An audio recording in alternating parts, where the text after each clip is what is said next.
Good morning, good afternoon, and good evening, family and friends. We are back again. So, two things I want to talk about today. First is that Texas looks like they are going to go through with redrawing some maps. But as ironic as that is, there is a funny side to this story. So Texas wants to eliminate 5 Democratic seats and gain those as Republican seats. But here's the kicker.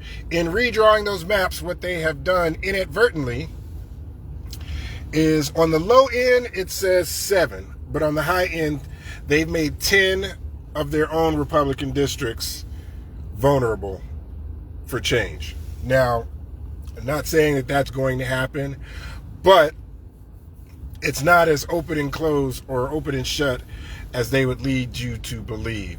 One, they may not even gain all 5 of those seats. I'm pretty sure that they'll gain 4 of them relatively confidently. One of them is still kind of iffy. But like I said, when they redrew these maps, they made anywhere from 7 to 10 other districts that were solid Republican. Those are now potentially into play. So if, let's say, 2 of those districts flip or 3 of those districts flip, then they only gain 2 seats. Okay, net wise. Okay, but it's neither here nor there. That's not the important thing I want to talk about. The main thing I want to talk about today is inflation / wage gap. This is especially critical now that prices are going up and people are struggling to pay their bills and groceries and whatnot. So let me explain to you really what inflation is. And I'm going to simplify this down. Okay, now these are not exact numbers. I'm just using these for examples. Let's say in 1980, to get a log of lumber, to chop down a tree and make it into usable lumber. Let's say, for example, that cost $100.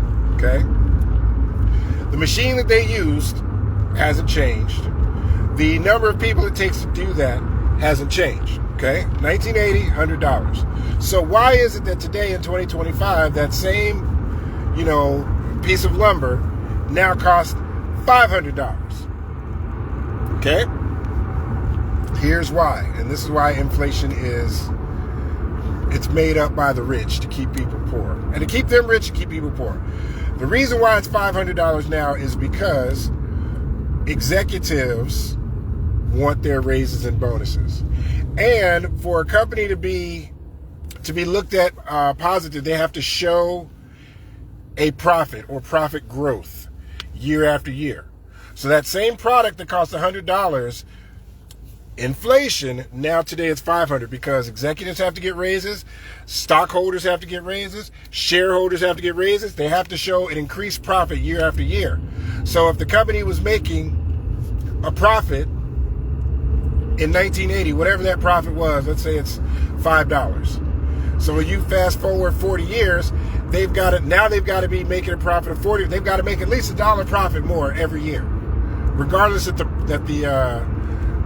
product is the same, regardless whether all those things.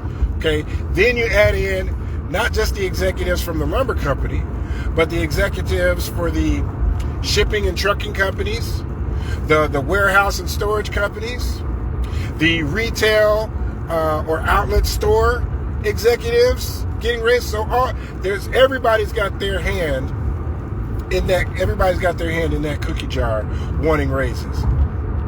Meanwhile, the employees are not getting raises because that's part of the tactics. They want to say, "Oh, we can't give raises. We can't raise the minimum wage." It's because everybody else up the food chain is getting more money. They're making sure that the workers don't. And then extrapolate that out. It's not just lumber.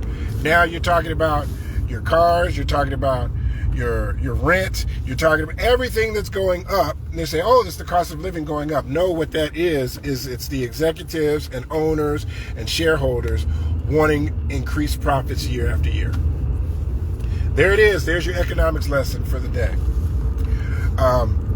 Which is why I say tax the rich, because they've been getting away with no taxes and increasing their pay year after year. For what? Our detriment. That's for what? Anyway, thank you for watching my video, and you guys have a good afternoon, okay?